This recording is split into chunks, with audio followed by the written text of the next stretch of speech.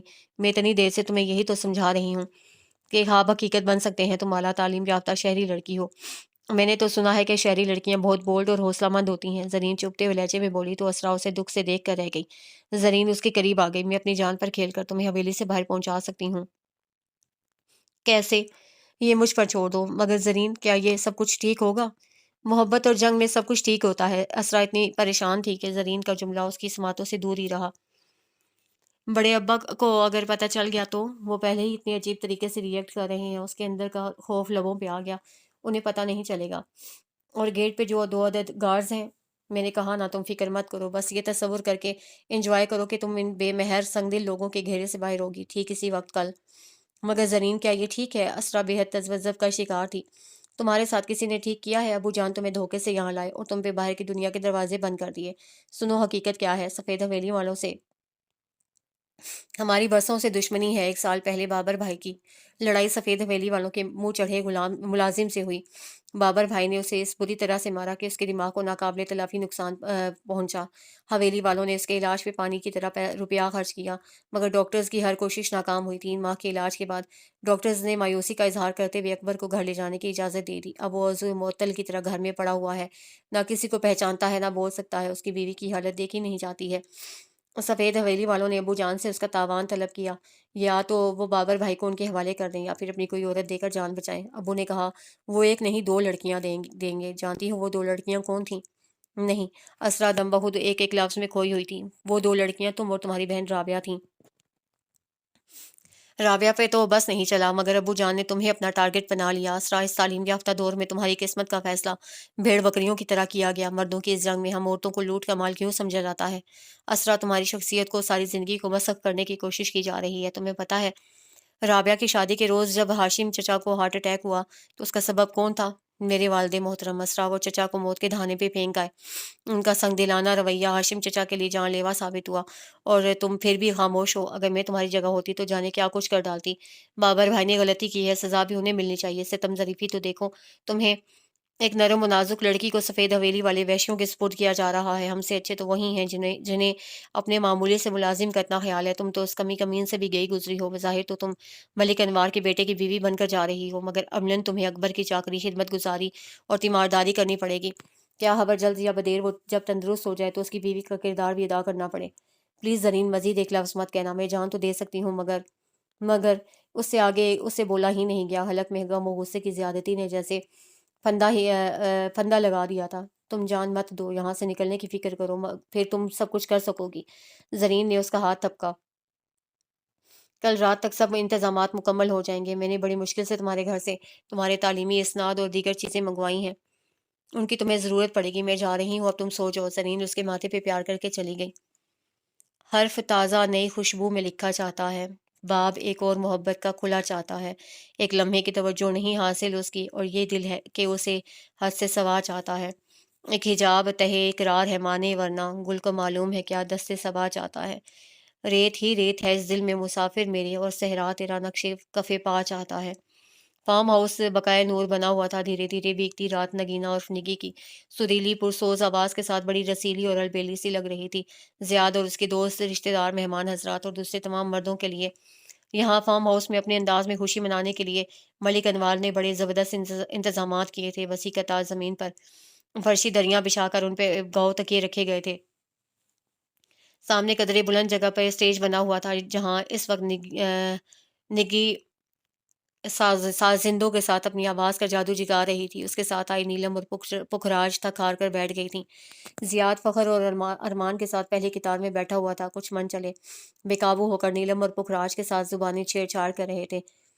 تم کیا زاہد خشک بن کر بیٹھے ہو؟ شادی سے پہلے ایسے تجربات ضرور کرنے چاہیے۔ بیوی روب میں رہتی ہے۔ زیاد کے چچا زاد کاشف نے زبردستی اس کا ہاتھ پکڑ کر اٹھایا جو اس نے نرمی سے چھڑا لیا۔ پلیز یار، مجھے معاف ہی رکھو۔ زیاد بدمزہ سا ہو کر وہاں سے اٹھایا۔ اس کے پیچھے کچھ شریر کہے گونجے تھے۔ سگریٹ سلگا کر وہ لمبے لمبے کش لیتا اسرا کے ہی بارے میں سوچ رہا تھا، اسرا جو اس کی زندگی میں باضابطہ طور پر شامل ہو گئی تھی۔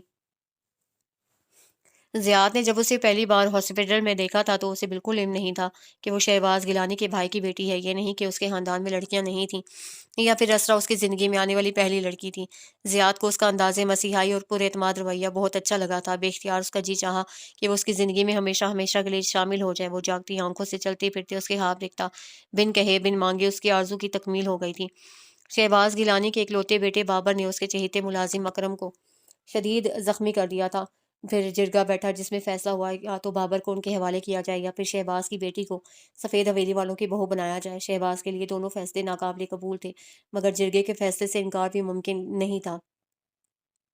اسی دوران دل کے ہاتھوں مجبور ہو کر زیاد نے اسرا کے بارے میں تمام معلومات حاصل کروائیں تو ایک خوشگوار حیرت سے دوچار ہوا۔ اس کا سارا خاندان دل سے اس دشمنی کا خاتمہ چاہتا تھا جو سال ہر سال سے چلی آ رہی تھی، اس لیے انہوں نے حویلی والوں کی بیٹی سے نکاح کی شرط رکھی تھی، کیونکہ اپنی بیٹی ملکوں کو بیانے کے بعد لازمی طور پہ انہیں اپنے معاہدے کی پاسداری کرنی پڑتی۔ شاید اس طرح سچ مچ وہ نرم پڑ جاتے، کیونکہ ان کی بیٹی ملکوں کی بہو ہوتی۔ وہ ملکوں کا نہ صحیح اپنی بیٹی کا تو ضرور خیال کرتے۔ اس طرح دونوں خاندانوں کے مابین رسہ کشی کا خاتمہ ہو جاتا، ایک امن و محبت کی فضا بن جاتی۔ اس طرح ان کے گاؤں کی قسمت ہی بدل جاتی، کیونکہ وہاں کے باسی بھی قدرتی طور پر دو حصوں میں بٹے ہوئے تھے۔ ایک حصہ ملکوں کی حمایت پہ کمر بستہ تھا تو دوسرا گیلانیوں کی سائیڈ لیتا۔ شہباز گیلانی کے لیے یہ تصور ہی تکلیف دہ تھا کہ لاڈلی زرین دشمن کے گھر جائے، اس طرح تو ان کے طاقت ہی صفر ہو جاتی۔ بابر روح پوش تھا، ادھر جرگے والوں کا اسرار شدت اختیار کرتا جا رہا تھا۔ شہباز گیلانی کی آنکھیں چمک اٹھی، انہیں سامنے کی بات نظر نہیں آئی تھی۔ ہاشم کی بیٹیاں کس مرض کی دوا تھیں؟ کون سا ہاشم میرے برابر کا ہے؟ کون سا رابعہ اور اسرا ہمارا خون ہے؟ وہ صرف ہاشم کا خون ہے، اس ہاشم کا جس سے میں بے حد نفرت کرتا ہوں۔ یہ کہتے ہوئے شہباز غالباً یہ بات فراموش کر گئے تھے کہ رابعہ اور اسرا ان کی پھوپھی زاد زری کی اولاد بھی ہیں۔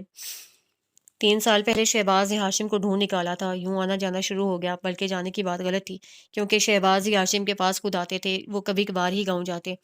شہباز اب یکسر بدلے ہوئے تھے، آہستہ آہستہ انہوں نے ہاشم کو کا اعتماد حاصل کر لیا۔ رابعہ کی بات طے کر دینے پہ انہوں نے بہت شور مچایا، ہاشم کو طرح طرح کے لالچ دیے۔ رابعہ کے سلسلے میں ان کو بات بنتی نظر نہیں آ رہی تھی، حالانکہ اس سلسلے میں انہوں نے ہر طریقہ آزما کر دیکھ لیا تھا، مگر شاید کاتب تقدیر کو ان کے مذموم ارادے اچھے نہیں لگے۔ وہ چاہتے تھے کہ جرگے والوں کے سامنے سفید حویلی والوں کی بہو کے طور پہ رابعہ اور اسرا کا نام پیش کریں۔ اس بارے میں انہوں نے ملک انوار کو ہموار کرنا شروع کر دیا۔ شہباز گیلانی نے ملک انوار کو لکھ کر دیا کہ وہ ہاشم گیلانی کی بیٹی ڈاکٹر اسرا کا رشتہ بڑی خوشی سے انہیں دے رہے ہیں۔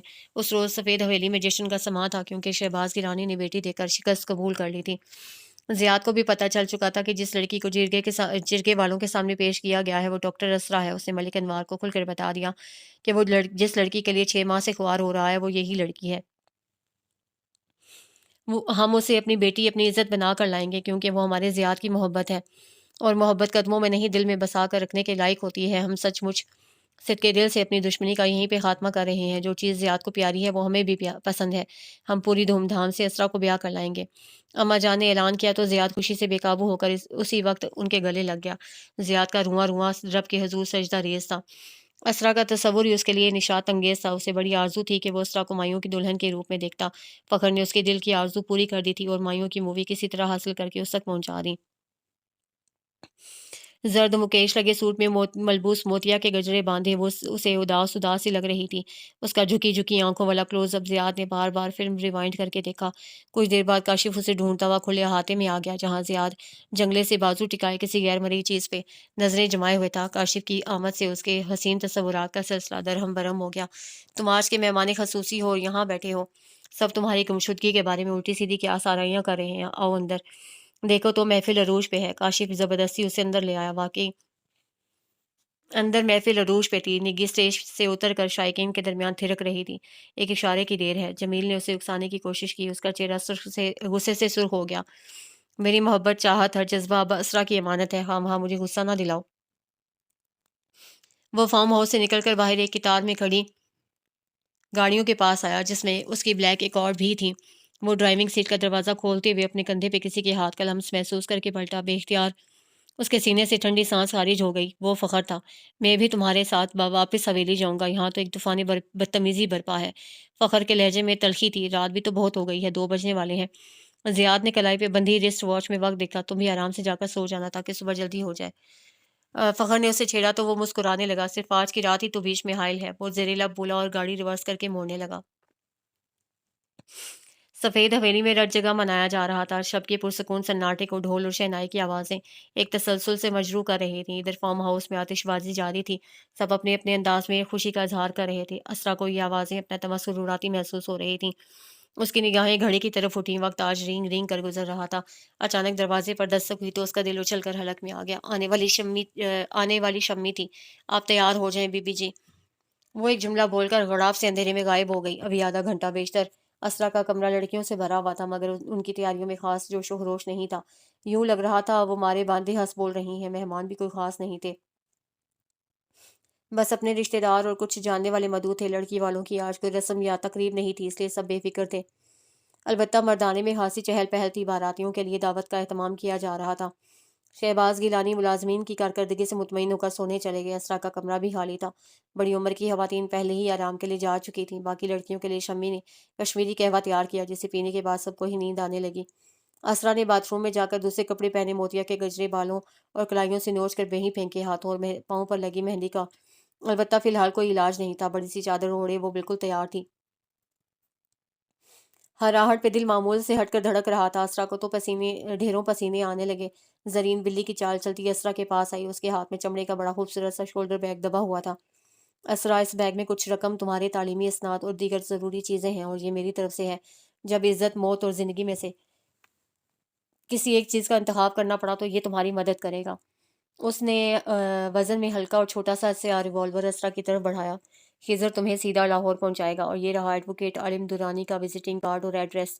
انسانی حقوق کا یہ نامی گرامی وکیل ہے، اسے میں نے تمہارے بارے میں بتا دیا ہے۔ یہ تمہاری مدد کرے گا۔ تمہارے جانے کے فوراً بعد میں رابعہ کو بھی سب کچھ بتا دوں گی۔ اب جلدی کرو، ایسا نہ ہو کہ تاخیر سے ہم کسی مشکل میں پھنس جائیں۔ زرین، تم جس طرح میری مدد کر رہی ہو، میں ساری زندگی تمہارا احسان نہیں بھولوں گی۔ اگر زندگی رہی تو تمہارا احسان اتارنے کی کوشش کروں گی۔ اس میں احسان کی کیا بات ہے؟ زرین نے کچھ اور روپے زبردستی اس کے ہاتھ میں تھمائے۔ پہلے شمی باہر نکلی، اس کے بعد زرین کے ساتھ اسرا نکلی۔ شمی ہوٹل کی اگبی سمت میں چلتی جا رہی تھی۔ کسی زمانے میں یہاں نوکروں کے لیے چھوٹے چھوٹے کمرے بنوائے گئے تھے۔ بعد میں حویلی کی تزئین و آرائش کے سلسلے میں جب نئے کمرے تعمیر کیے گئے تو اس حصے کو بالکل ہی نظر انداز کر دیا گیا۔ نوکر نئے حصے میں منتقل ہو گئے، یہ حصہ ویران ہی رہا۔ اس طرف آمد و رفت نہ ہونے کے برابر تھی۔ اگبی سمت کی دیوار کی لمبائی 5 فٹ کے برابر تھی، اور یہاں کوئی پہرا بھی نہیں تھا۔ اسرا شمی کے ساتھ اسی طرف سے باہر نکلی۔ دیوار کے ساتھ شمی نے پہلے ہی ایک پرانا سا اسٹول لا کر رکھ چھوڑا تھا۔ اس نے اسرا کو دیوار پہ چڑھنے میں مدد دی۔ شمی نے پہلے دیوار سے چھلانگ لگائی۔ وہ دیہاتی فضا میں پلی بڑھی تھی، بڑے آرام سے 5 فٹ اونچی دیوار سے باہر کی طرف کود گئی۔ اسرا البتہ ڈر رہی تھی۔ شمی کی حوصلہ دلانے پہ اسے کودنے کے بجائے لٹک کر اترنے کو ترجیح دی۔ اس کوشش میں اس کی کوہنیاں چھل گئیں، مگر اس وقت یہ تکلیف بے معنی تھی۔ زرین نے ٹیبل پہلے کی طرف پرانی جگہ پہ رکھ دی۔ شمی اسرا کو خضر کی گاڑی کے پاس چھوڑ کر دوبارہ دیوار کے ذریعے حویلی میں آ گئی۔ خضر نے گاڑی حویلی کے داخلی گیٹ سے کافی دور مخالف سمت میں کھڑی کر رکھی تھی۔ اسرا جو ہی اندر بیٹھی اس نے فوراً سٹارٹ کر دی۔ وہ سڑک سے ہٹ کر کچے راستے پہ جا رہا تھا۔ اسرا نے اس کا چہرہ دیکھنے کی ناکام کوشش کی۔ اس کا دل ابھی تک زور زور سے دھڑک رہا تھا۔ کچا راستہ بہت خراب اور ناہموار تھا، مسلسل جھٹکے لگ رہے تھے۔ 2 روز پہلے ہونے والی بارش کی وجہ سے ٹائر بار بار پھسل رہے تھے۔ خضر کو گاڑی ڈرائیو کرنے میں خاصی مشکل پیش آ رہی تھی۔ گاڑی کی اندرونی لائٹ بجھی ہوئی تھی۔ خضر نے کچھ دیر بعد اسے پہلی بار مخاطب کیا۔ کیا نام ہے تمہارا؟ اسے خاصی اپنائیت سے سوال کیا، جو اسرا کو بہت برا لگا۔ تمہیں کیا، میرا جو نام بھی ہو، اپنے کام سے کام رکھو۔ خضر کے لبوں پہ زہریلی سی مسکراہٹ دم توڑ گئی۔ ایک نوکرانی ہو کر اتنا نخرہ، ذرا یہاں سے نکلوں تو اس کا سارا نخرہ ناک کے راستے نکال باہر نہ کیا تو اپنا نام بھی خضر نہیں۔ اس نے دل میں سوچا، خضر شمی کا بہنوئی تھا۔ شادی کے بعد وہ بیوی کو شہر لے گیا۔ عورتوں کے معاملے میں اس کی شہرت اچھی نہیں تھی۔ فراڈ، دھوکہ بازیوں کے ذریعے دوسروں سے رقم بٹورنا اس کا کام تھا۔ جس کام سے بھی اسے اضافی آمدنی کی امید ہوتی، وہ جائز و ناجائز دیکھے بغیر اسے کر گزرتا۔ اپنے جیسے لوگوں میں ہی اس کا اٹھنا بیٹھنا تھا۔ آج کل بیوی کے ساتھ گاؤں آیا ہوا تھا۔ زرین بھی اسے پہچانتی تھی، کیونکہ شہباز کے پاس اس کا آنا جانا لگا رہتا تھا۔ وہ اس کی شہرت سے بھی واقف تھی۔ شمی کے توسط سے رازداری کا وعدہ لے کر اس نے خضر سے اپنے کام کا کہا۔ پیسے کے بارے میں سنتے ہی خضر کی آنکھیں چمک اٹھیں۔ ایک معمولی سے کام کے اتنے زیادہ پیسے! اسے ایک لڑکی کو گاؤں سے باہر پہنچانا تھا اور بس۔ زرین نے لڑکی کے بارے میں اسے ایک لفظ بھی نہیں بتایا۔ تجسس کے باوجود وہ پوچھنے کی جرات نہ کر سکا۔ ہاں، زرین نے اتنا ضرور کہا کہ یہ ہمارے ملازم کی بیٹی ہے۔ اب اس ایک جملے سے پوری کہانی بنانا خضر کا کام تھا۔ شمی کو لاکھ خریدنے کے باوجود اس نے ایک لفظ پھوٹ کر نہ دیا تو وہ خاموش ہو گیا۔ خضر کی نیت میں کچھ فطور آ گیا تھا۔ کیا ہے اگر شہر پہنچانے سے پہلے میں بھی اس بہتی ندی میں ہاتھ دھو لوں؟ کسی کو کیا پتہ چلے گا اور کوئی میرا کیا بگاڑ لے گا؟ اس کے شیطانی دماغ میں کشمکش ہونے لگی۔ اس سوچ پہ اس کا دماغ اس بری طرح اٹکا کہ اسے سامنے موجود گڑھا دیکھنے کے باوجود دکھائی نہ دیا۔ گاڑی کا اگلا ٹائر اس گڑھے میں جا پھنسا تو ایک دم توازن بگڑ گیا۔ گاڑی ایک سائڈ سے ترچھی ہو گئی۔ خضر زیر لب گالیاں بکتا نیچے اترا اور گڑھے کا معائنہ کرنے لگا۔ کچے کے ساتھ ساتھ جاتی پکی سڑک پہ کسی گاڑی کی ہیڈ لائٹس قریب آتی نظر آ رہی تھیں۔ وہ ایک دم خوفزدہ ہو گیا۔ اس نے دعا کی کہ کاش گاڑی میں موجود افراد کی نظر اس پہ نہ پڑے۔ ہو سکتا ہے اس طرح اس کا بھانڈا پھوٹ جائے، کیونکہ زرین نے بار بار اسے کہا تھا وہ کسی قسم کا رسک نہ لے۔ 60,000 کے لیے وہ ویسے بھی رسک لینے پہ تیار نہیں تھا، اس لیے تو وہ کچے راستے پہ ڈرائیونگ کرتا آیا تھا۔ ارے یہ کون بے وقوف کا بچہ ہے، اچھی بلی سڑک ہوتے ہوئے اس راستے پہ گاڑی ڈرائیو کر رہا ہے، مگر یہ کیا؟ یہ تو رکی ہوئی ہے۔ زیاد ذرا گاڑی روکنا، میں نیچے اتر کر دیکھتا ہوں، شاید ہماری مدد کی ضرورت ہو۔ فخر اتر کر سنبھل کر پاؤں جماتا کریم کلر کی سوزوکی ایف ایکس کے پاس پہنچا جہاں کوئی ساکت کھڑا تھا۔ کون ہو تم اور کیا مسئلہ ہے؟ وہ کڑک کر بولا۔ خضر ملک فخر کو فوراً پہچان گیا۔ ملک صاحب آپ؟ خضر تم اس وقت یہاں کیا کر رہے ہو؟ فخر کی حیرت فطری تھی۔ اتنے میں زیاد بھی ہیڈ لائٹس جلتی چھوڑ کر فخر کے پیچھے آ گیا۔ اس کے ہاتھ میں ٹارچ بھی تھی جو اس نے روشن کر لی تھی۔ فخر کی طرح وہ بھی خضر کو دیکھ کر حیران ہوا۔ کیا مسئلہ ہو گیا ہے؟ گاڑی کا اگلا ٹائر گڑھے میں پھنس گیا ہے ملک صاحب، وہ حد درجہ انکساری سے بولا۔ تمہیں پتہ ہے جس راستے پہ تم ڈرائیونگ کر رہے ہو کتنا خراب ہے؟ بس جلدی میں غلطی ہو گئی مائی باپ، اصل میں اچانک ہی میری ساس کی طبیعت خراب ہو گئی۔ جلدی میں ہاتھ پاؤں ہی پھول گئے، سوچا مین روڈ تک جانے کے لیے یہ راستہ چھوٹا پڑے گا۔ خضر نے لولا لنگڑا سا جواز پیش کیا۔ اب انہیں لے کر کہاں جاؤ گے؟ ڈسپینسری لے کر جا رہا ہوں۔ رات کے 2:30 بجے؟ فخر نے کلائی پہ بندھی گھڑی میں وقت دیکھا۔ وہ جی ڈسپینسر رفیق سے میری اچھی سلام دعا ہے، اس کے گھر لے کر جاؤں گا خالہ کو۔ خضر نے دل میں ان دونوں کو کوسا، گھبراہٹ میں جانے وہ کیا کچھ کہہ رہا تھا۔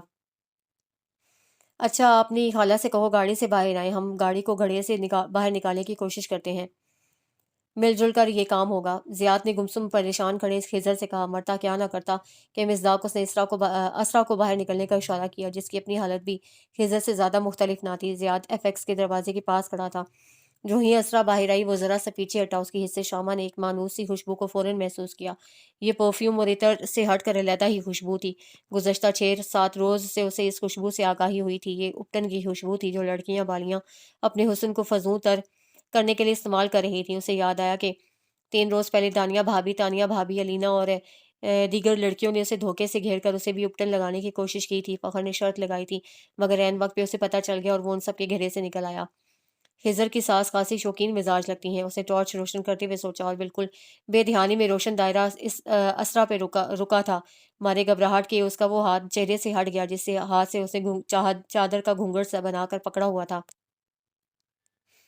اسے فوراً منہ پھیرتے ہوئے چادر درست کی۔ زیاد کو کسی گڑبڑ کا احساس ہوا، اس نے فخر کو بلایا۔ خضر کے ساتھ اس کی ساس نہیں ہے، یہ تو کوئی لڑکی لگ رہی ہے، کیونکہ ہاتھوں پہ میں نے مہندی کے نقش و نگار دیکھے ہیں، البتہ چہرہ نہیں دیکھ سکا۔ تو یہ بات ہے۔ خضر اور بھی گھبرا گیا جب انہوں نے اس سے لڑکی کے بارے میں پوچھا۔ پہلے تو وہ آئیں بائیں شائیں ہی کرتا رہا، پھر زیاد کا کرارا سا تھپڑ کھا کر راہ راست پہ آ گیا۔ میں بے قصور ہوں، یہ لڑکی خود میری گاڑی میں بیٹھی ہے، کہہ رہی تھی مجھے شہر پہنچا دو، کسی وکیل کا نام لے رہی تھی، مجھے نہیں پتا کون ہے یہ، میں تو انسانی ہمدردی کے ناطے مدد کرنے پہ آمادہ ہو گیا۔ میں نے سوچا جوان لڑکی ہے، یہ نہ ہو کسی بد فطرت کے ہتھے چڑھ جائے، اس لیے بٹھا لیا۔ وہ صفائی دے رہا تھا۔ یہ گاڑی کس کی ہے؟ میرے دوست کی ہے جی۔ میرے ساتھ جھوٹ کیوں بولا؟ خضر کے پاس اس بات کا جواب نہیں تھا۔ اسرا نے ایک طرف بھاگنے کا سوچا، مگر اپنی بے بسی پہ اس کی آنکھیں چھلک پڑیں۔ خضر نے اس کے بارے میں غلط بیانی کی تھی۔ زیاد نے خضر کو گاڑی کی پیسنجر سیٹ پہ دھکا دیا۔ ایف ایکس ہنوز گڑھے میں پھنسی ہوئی تھی۔ تم ذرا یہاں بیٹھو، میں ان محترمہ سے پوچھوں کون ہے اور آدھی رات کو کس وکیل کے پاس جا رہی تھی؟ کون ہو تم لڑکی؟ ذرا اپنے چہرے سے چادر ہٹاؤ۔ ہم سے ڈرو مت، ہم شریف لوگ ہیں، اگر مظلوم ہو تو تمہاری مدد کریں گے، جہاں کہو گی پہنچا دیں گے۔ کم از کم خضر کی طرح ناقابل اعتبار نہیں ہے۔ فخر کا لہجہ نرم سا تھا، اس کے پاس اعتبار کر لینے کے سوا کوئی چارہ نہیں تھا۔ اسرا نے چادر چہرے پر سے ہٹائی تو فخر کو جھٹکا سا لگا۔ یہ تو ڈاکٹر اسرا تھی، زیاد کی جانے جہاں، جس کے حصول اور محبت کے لیے وہ پاگل ہوا جا رہا تھا۔ کون ہے فخر؟ کیا آپ نہیں گاؤں کی لڑکی ہے جو بت بن گئے ہو؟ زیاد بھی اس کے پاس آ گیا۔ فخر پیٹھ موڑ کر کھڑا ہو گیا، اس کا جی نہیں چاہ رہا تھا کہ زیاد کا دھواں ہوتا چہرہ دیکھے۔ او مائی گاڈ! زیاد کے ہاتھ سے ٹارچ گر پڑی۔ اسرا نے ایک بار بھی ان دونوں کی طرف نہیں دیکھا تھا۔ فخر نے اس موقع پہ اپنے حواس برقرار رکھے اور خضر کے پاس آیا۔ یہاں سے بھاگ جاؤ، صبح گاڑی لے جانا۔ اس واقعے کا تذکرہ کرنے کی ضرورت نہیں ہے۔ کیا تمہیں واقعی نہیں پتا یہ لڑکی کون ہے؟ ملک صاحب، آپ یقین کریں مجھے نہیں پتا یہ لڑکی کون ہے۔ خضر سچ بول رہا تھا۔ جان بچی سولاخوں پائے کے مصداق کو ایک طرف تیز تیز چلتا گھر کی طرف روانہ ہو گیا۔ 60,000 اس کی جیب میں تھے۔ زرین نے کہا تھا اگر وہ پکڑا جائے تو یہی کہے کہ مجھے نہیں پتا یہ لڑکی کون ہے۔ اسے منوان یہی جملہ دہرایا تھا۔ اتنی آسانی سے جان بچ گئی تھی، وگرنہ ایک لڑکی کے ساتھ بچ نکلنا ناممکن نہیں تو مشکل ضرور تھا۔ زیاد حویلی چلو شہباز انکل کے پاس۔ فخر نے اس کے کندھے پہ ہاتھ رکھا جو اسے فوراً جھٹک دیا۔ یہ میری منقوہہ ہے، آدھی رات کو ایک غیر آدمی کے ساتھ پائی گئی۔ تم کہہ رہے ہو حویلی چلو، میں اسے مار ڈالوں گا۔ اسرا کھڑے کھڑے دھڑام سے نیچے گری۔ زیاد ہوش مندی سے کام لو، یہ کام جوش سے نہیں ہوش سے کیے جاتے ہیں۔ ابھی کسی کو پتہ نہیں ہے۔ آؤ انہیں گاڑی میں بٹھائیں اور انکل شہباز کے پاس چلیں، وہاں جا کر پتہ چلے گا کہ یہ سب کیا ہے۔ بدگمانی اچھی نہیں ہوتی، اور تم جو محبت کے اتنے لمبے چوڑے دعوے کرتے رہے ہو، کس آسانی سے کہہ دیا میں اسے مار ڈالوں گا۔ کیا بھول گئی یہ وہی ہے جس کے ملن کی آس میں تمہارا وقت کاٹے نہیں کٹ رہا تھا؟ مگر فخر، وہ آدھی رات کو اس خضر کے ساتھ کون سے وکیل کے پاس جا رہی تھی؟ اگر مگر کچھ نہیں، وقت تیزی سے گزر رہا ہے، حویلی چلو سب پتہ چل جائے گا۔ فخر گھوم کر پچھلی سمت میں آیا۔ اسرا زمین پر بھی ہوش پڑی تھی، جبکہ ان کی ایک اور سڑک پہ تھوڑی دور ہی کھڑی تھی۔ زیاد انہیں اٹھا کر گاڑی تک لے چلو، یہ بے ہوش ہے۔ اسرا فخر سے چھوٹی تھی، مگر وہ بڑے احترام سے بول رہا تھا۔ وہ سلگ سا گیا۔ گرتے وقت بھی شولڈر بیگ اسرا کے ہاتھ میں دبا ہوا تھا، جو اب زمین پہ ایک طرف پڑا تھا۔ زیاد پنجوں کے بل اسرا کے پاس بیٹھا، جلتے گھوٹتے ایک ہاتھ اس کی گردن میں ڈالا۔ کچھ دیر پہلے تک جب وہ فارم ہاؤس میں تھا تو ملن کی اولین ساتوں کا تصور کر کے ہی اس کی آنکھوں میں نشہ تیرنے لگا تھا۔ اب اسے چھو کر زیاد کے دل میں کوئی پھول نہیں کھلا۔ اس نے اسرا کو دونوں بازو میں اٹھا کر گاڑی تک پہنچایا، ہر احساس سے عاری ہو کر۔ فخر کے ہاتھ میں اسرا کا بیگ تھا۔ حویلی پہنچنے تک ان دونوں کے درمیان کوئی اور بات نہیں ہوئی۔ ایک تناؤ کسی کیفیت طاری رہی، ہر طرف سناٹا اونگ رہا تھا۔ حویلی کی حالت سے لگ رہا تھا کہ انہیں اس حادثے کا پتہ بھی کچھ دیر پہلے ہی چلا ہے، کیونکہ اسرا کے کزن اس کی تلاش میں نکلنے ہی والے تھے۔ سلطانہ خاتون اپنے شوہر شہباز کے ساتھ کل ہونے والی تقریب کے بارے میں گفتگو کر رہی تھیں۔ سونے سے پہلے حسب معمول انہوں نے ساری حویلی کا چکر لگایا۔ زرین سے یہاں یہ غلطی ہو گئی تھی۔ اس کا خیال تھا کہ امی جان سو چکی ہیں، مگر یہ اس کی خام خیالی تھی۔ اسرا کے کمرے کی بتی بجھی ہوئی تھی۔ زرین سے یہ دوسری بڑی غلطی ہوئی، کیونکہ اسرا لائٹ جلا کر سونے کی عادت تھی۔ اب تو سلطانہ خاتون کو بھی اس عادت کی خبر ہو چکی تھی۔ انہوں نے دروازہ کھول کر اسرا کو 2-3 بار آواز دی، مگر جواب ندارد۔ لائٹ جلائی گئی تو ماجرا کھلا۔ شہباز انکل، اسرا ہماری گاڑی میں ہے، بے ہوش ہیں، انہیں ابتدائی طبی امداد کی ضرورت ہے غالباً۔ فخر اور زیاد ڈرائنگ روم میں بیٹھے ہوئے تھے۔ زندگی بھر شہباز کی کبھی یہ حالت نہیں ہوئی تھی جو اس وقت ہو رہی تھی۔ فخر نے مصلحتاً یہ بات جان کر چھپائی تھی کہ اسرا خضر کے ساتھ جا رہی تھی۔ اس نے یہی کہا کہ اسرا انہیں سفید حویلی جاتے ہوئے راستے میں ملی۔ فخر کو احساس تھا کہ اس کا یہ بیان بہت کمزور اور جھولدار ہے، مگر شہباز کو اس پہ یقین کر لینے کے سوا کوئی چارہ نہیں تھا۔ کتنی دیر وہ سر تھامے بیٹھے رہے۔ ان کی ساری زندگی کی کمائی بس فخر و ناز اور عزت ہی تو تھی، جسے اسرا نے کس بری طرح روندنے کی کوشش کی۔ کل اس کی رخصتی تھی، اسے تو ان کے منہ پہ کالک ملنے اور شکست سے فاش دینے میں کوئی کسر نہیں چھوڑی تھی۔ انہیں اس بات کا بھی اچھی طرح پتا تھا، اگر زیاد نے شادی سے انکار کر دیا تو شرط کے مطابق انہیں زرین کو ملک انوار کی بہو بنانا ہی پڑے گا، کیونکہ زیاد کے چہرے سے لگ رہا تھا وہ بڑی مشکل سے اپنے تند و تیز جذبات کی طوفانی ریلے کچھ پائے بیٹھا ہے۔ اسرا بیٹی جھلی ہے، پاگل ہے، اس کے میرے ساتھ کچھ اختلافات ہیں۔ اس نے اپنے جذبات مجھ تک پہنچانے کے لیے بڑا غلط طریقہ اختیار کیا ہے۔ انہوں نے تمہید باندھی۔ بہت خوب، وہ شادی کے گھر سے رات گئے نکل کر جانے کہاں جا رہی تھی، اور آپ کچھ اختلافات کا نام لے کر اپنی جان چھڑانا چاہ رہے ہیں۔ زیاد کے منہ میں جو کچھ آیا بولتا چلا گیا۔ اتنے میں اسرا کے دوسرے چچا بھی آ گئے۔ معاملہ بہت سنگین رخ اختیار کرتا جا رہا تھا۔ فخر نے کئی بار ہاتھ دبا کر زیاد کو خاموش رہنے کو کہا، مگر وہ تو آتش فشاں بنا ہوا تھا۔ یہ وقت ان باتوں کا نہیں ہے، ذرا معقولیت کا مظاہرہ کرو، فخر نے رسان سے سمجھایا۔ وہ خفگی سے اسے دیکھ کر رہ گیا۔ تم کہہ رہے ہو، یہ سب تم کہہ رہے ہو فخر؟ تمہیں پتا ہے کہ رات کے اندھیرے میں گھر سے فرار ہونے والی لڑکی کو کوئی بھی مرد دل بہلانے کا سامان تو بنا سکتا ہے، مگر زندگی بھر کا ساتھی نہیں۔ یہ وقت بہت نازک ہے، اگر ہم اس موقع پہ پیچھے ہٹ گئے تو ہر کوئی ہم پہ تھو تھو کرے گا، لوگ کہیں گے بڑی شان سے صلح کرنے چلے تھے۔ مجھے یقین ہے حویلی سے باہر ہم دونوں کے سوا کوئی بھی اس بات سے واقف نہیں ہے، سو پردہ پوشی ہی بہتر ہے، بعد میں دیکھا جائے گا۔ ہاں زیاد بیٹا، فخر ٹھیک کہہ رہا ہے، تم کل کا دن گزرنے کے بعد اسرا کو بے شک گولی مار دینا، مگر اس وقت میری عزت تمہارے ہاتھ میں ہے۔ اگر تم نے اس نازک وقت میں ہمارا ساتھ نہ دیا تو ہماری عزت کا جنازہ نکل جائے گا۔ شہباز کی مغرور گردن اپنے دشمن کے بیٹے کے آگے جھک گئی، اور وہ جو میری غیرت کا جنازہ نکالنے چلی تھی اس کا حساب کون دے گا؟ زیاد بیٹا، یقین کرو، اسرا ایسی ویسی لڑکی نہیں ہے، پھر اس نے ایسا قدم کیوں اٹھایا ہے؟ اب شہباز کے پاس سچ بولنے کے سوا کوئی چارہ نہیں تھا، سچ بول کر ہی وہ اپنی انا کو سلامت رکھ سکتے تھے۔ میں نے اسے شہر سے لا کر حویلی میں محصور کر رکھا تھا، اسرا کے نکاح کی خبر اس کی بہن تک کو نہیں ہے، میں نے اسے نگرانی میں رکھا ہوا تھا، کسی نہ کسی صورت اس نے اندرونی بھڑاس کو باہر تو نکالنا ہی تھا، میں خود ذمہ دار ہوں، میں ایک بار پھر تمہارے آگے ہاتھ جوڑتا ہوں، خدارا میری عزت کا خیال رکھنا۔ چشمے فلک نے ایک عجیب ہی تماشا دیکھا، زندگی بھر دوسروں سے رونت زدہ لہجے میں بات کرنے والا، انہیں حقیر سمجھنے والا، اٹھی گردن والا شہباز گیلانی اپنا اونچا شملہ اتار کر زیاد کے پاؤں میں رکھنے لگا تھا، صرف اس وجہ سے کہ کہیں زرین متبادل کے طور پہ تاوان میں نہ چلی جائے۔ اولاد کی محبت بڑی ظالم ہوتی ہے، انسان کو پستی میں گرا دیتی ہے۔ فخر نے انہیں ایسا کرنے سے روک دیا۔ مقبول گیلانی اور سکندر گیلانی نے بھی زیاد کو قائل کرنے کے لیے اپنی عزت کا واسطہ دیا۔ انکل، میں اسرا سے بات کرنا چاہتا ہوں، اگر ان کی طبیعت ٹھیک ہو تو۔ شہباز گیلانی اٹھ کر فخر کے ساتھ ہو لیے۔ زیاد وہیں بیٹھا جوتے سے قالین کو ریدتا رہا، اس کے چہرے پہ تاحال کبیدگی کے آثار تھے۔ اسرا فقط چہرے کے ساتھ اپنی طرف بڑھتے موت کے سائے کا انتظار کر رہی تھی، اسے بالکل بھی رعایت کی خوش فہمی نہیں تھی۔ تینوں خواتین اسرا کے پاس موجود تھیں، شہباز نے انہیں کمرے سے نکال دیا، اسرا نے مارے خوف کے آنکھیں بند کر لیں۔ فخر بیٹا اندر آ جاؤ۔ شہباز نے خشمگین نگاہوں سے اسرا کی طرف دیکھتے ہوئے فخر کو اندر آنے کا اشارہ کیا اور خود بھی وہیں بیٹھ گئے۔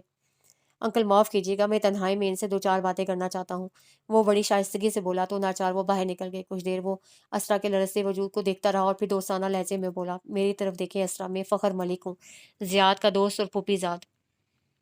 فخر نے اپنا تعارف کرایا۔ پلیز آپ اپنے آپ کو سنبھالیں، اگر مجھ پہ اعتبار ہے تو میرے چند سوالوں کا جواب دے دیں، آپ کو پتہ ہی نہیں ہے کہ آپ نے کیا کر ڈالا ہے۔ فخر کے لہجے میں ہمدردی محسوس کرتے ہی اسرا سسک کر رونے لگی۔ میں نے انتہائی مایوسی کے سرے پہ جا کر یہ فیصلہ کیا ہے، میری سوچ یہی تھی کہ شاید میری بقا اس میں ہے۔ آپ اتنی تعلیم یافتہ ہیں، کم از کم یہ احمقانہ قدم۔ فخر خاموش ہو گیا۔ مجھے پتا تھا سفید حویلی میں انسان بھی پائے جاتے ہیں، شائستہ اور نرم دل انسان۔ اسرا کے اس ایک جملے میں جو راز پنہاں تھا، فی الحال فخر کی عقل اسے سمجھنے سے قاصر تھی۔ آپ خود کو اکیلا مت سمجھے، فخر نے اس کے سر پر اپنا بھاری ہاتھ رکھ کر تسلی دی۔ کچھ گھنٹے پیشتر زرین نے بھی یہی خیال آنے پہ اسرا نے فوراً باقی جملے کا گلا ہی گھونٹ دیا۔ فخر واپس ڈرائنگ روم میں آ گیا، زیاد وہاں نہیں تھا، ابھی کچھ دیر پہلے وہ واپس گاڑی میں جا کر بیٹھ گیا تھا اور فخر کا ہی انتظار کر رہا تھا۔ انکل، جو بات چھپی ہے اس کو چھپا رہنا ہی بہتر ہے، ورنہ یہ دشمنی کے ایک نئے محاذ کو کھول سکتا ہے۔ اسرا، زیاد کی امانت ہے، ہم کل وقت مقررہ پہ آئیں گے، اب کسی اور کے سامنے یہ قصہ مت چھیڑیے گا، فخر نے سنجیدگی سے کہا اور باہر آ گیا۔ زیاد کھڑا سگریٹ پی رہا تھا، فخر کو آتا دیکھ کر زوردار آواز میں ڈرائیونگ سیٹ کا دروازہ کھولا۔ وہ اس کا تپا تپا سرخ چہرہ دیکھ کر خاموش ہو گیا، مگر پھر رہ نہ سکا۔ حویلی کی سڑک کراس کر کے وہ جو ہی دو رویا راستے پہ آئے، فخر نے اس کی خاموشی کو توڑ دیا۔ زیاد، تم نے کچھ اچھا نہیں کیا ہے، میں نے کہا بھی تھا کہ عقل سے کام لو، ٹھنڈے دل سے سوچو۔ خاموش ہو جاؤ فخر، تمہیں اس کی وکالت کرنے کے کتنے پیسے ملے ہیں؟ کیا اچھا نہیں کیا ہے میں نے؟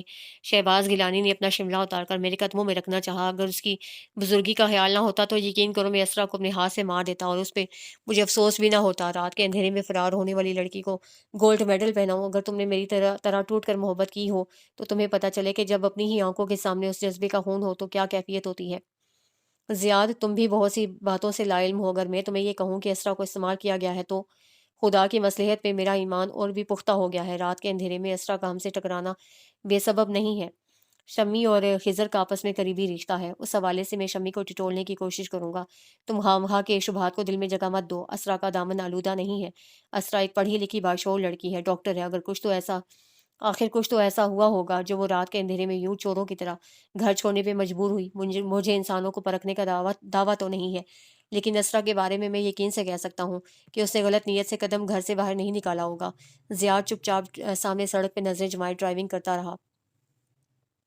آنے والی بدنامی کا رخ مڑ گیا تھا، فخر انہیں یقین دلا کر رخصت ہوا تھا۔ وہ اسی وقت اسرا سے پوچھ گچھ کرنا چاہتے تھے، مگر وہ پہلے ہی سلطانہ خاتون کے تند و تیز نوکیلے جملوں کی زد میں تھی۔ صبح صادق کا وقت تھا جب شمی کی چیخوں سے ساری حویلی گونجنے لگی۔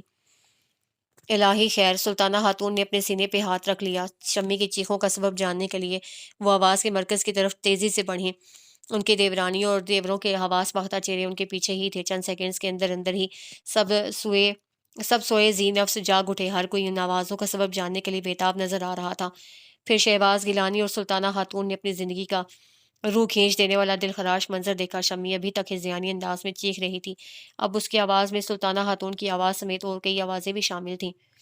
انسان زندگی کی ہوس میں کیا کچھ کر گزرتا ہے، اور اس نے موت کو گلے لگا لیا تھا۔ ہائے، اسے کون بتاتا، ابھی تو بھری بہاروں کے موسم ہے، اور اس نے پہاڑوں میں خزاں کا دائمی رنگ شامل کر دیا تھا، جدائی کا ابدی رنگ۔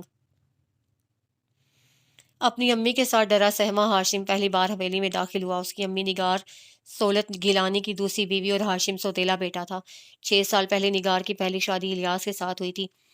1.5 سال بعد الیاس ایک بیٹے کی نگہبانی سے سوم کر ایک حادثے میں جان گنوا چکے تھے۔ سولت گیلانی کی طرف سے جب اسے شادی کا پیغام ملا تو ہاشم 4.5 کا تھا۔ نگار سولت کی ایک دودھ پرے کی خالہ کی بیٹی تھی۔ اپنی نرم دل فطرت اور منموہنی صورت کی بنا پر سولت کو نگار بہت اچھی لگتی تھی۔ ان کے خاندان میں دوسری، تیسری یا پھر چوتھی شادی نئی یا عجیب بات نہیں تھی، مگر سولت گیلانی کے بیٹے شہباز کو جو پہلی بیوی سے تھا، باپ کی دوسری شادی بالکل بھی اچھی نہیں لگی، خاص طور پہ ہاشم۔ اسے خدا واسطے کا بیر باندھ لیا تھا۔ سرخ و سفید گپلو سا سنہرے بالوں والا ہاشم سب کو ہی اچھا لگنے لگا تھا، یہاں تک کہ سولت کی پہلی بیوی صوفیہ بھی اسے بے حد چاہنے لگی تھی۔ شہباز خود سوکھا سڑا بھدے نگوش والا ایک زرد رو لڑکا تھا اور اپنی شکل و صورت کے معاملے میں کافی حساس تھا۔ ہاشم کو ذرا ذرا سی بات پہ وہ پیٹ ڈالتا۔ جب بھی سولت سے شکایت کی جاتی وہ شہباز کا مزاج درست کرنے کا وعدہ کرتے، مگر عملاً انہوں نے کبھی بھی اسے یہ نہیں سمجھایا کہ ہاشم تمہارا بھائی ہے، اس کا خیال رکھا کرو۔ کون سا ہاشم ان کا سگا بیٹا تھا جو وہ اپنے بیٹے کو سرزنش کرتے۔ وقت گزرتا گیا، شہباز کالج میں اور ہاشم مڈل اسٹینڈرڈ میں پڑھ رہا تھا جب شہباز کی سگی پھوپھی اور پھوپھا گھر میں اچانک آگ بھڑک اٹھنے سے جھلس گئے۔ ابتدائی طبی امداد نہ ملنے کی وجہ سے انہوں نے تڑپ تڑپ کر دم توڑ دیا۔ اس شب ان دونوں کی اکلوتی اولاد زری اپنے ماموں سولت کے گھر کھیلتے کھیلتے وہیں سو گئی تھی۔ اب ماموں کا گھر اس کا مستقل ٹھکانہ تھا۔ 6 سالہ زری اور 10 سالہ ہاشم کا درد مشترک تھا۔ وہ اکثر اس کے پاس آ جاتی اور اسے کہانیاں سنتی۔ شہباز نے کالج چھوڑ دیا تھا، اسے تعلیم سے بالکل لگاؤ نہیں تھا، اب تک بھی مارے باندھے ابا کے ڈر سے پڑھ رہا تھا۔ مسلسل غیر حاضری اور ناپسندیدہ حرکات کے باعث پرنسپل اور اساتذہ کرام اسے پسند نہیں کرتے تھے۔ اس سے پہلے کہ اسے کالج سے نکال دیا جاتا، شہباز نے اپنے تئیں خود ہی اس کالج پہ 2 حرف بھیج دیے۔ ہاشم اور زری کی پسندیدگی محبت میں ڈھل چکی تھی۔ سولت ہاشم کو بہت پسند کرنے لگے تھے کیونکہ وہ بہت ذمہ دار اور سمجھدار تھا۔ ان کے بغیر کہے اسے سولت کے اکثر کام سنبھال لیے تھے، جبکہ شہباز جو ان کا سگا بیٹا تھا اسے ذرا بھی پرواہ نہیں تھی۔ اسے سدھارنے اور گھر کے معاملات میں دلچسپی پیدا کرنے کے لیے سولت نے اس کی شادی سلطانہ خاتون سے طے کر دی۔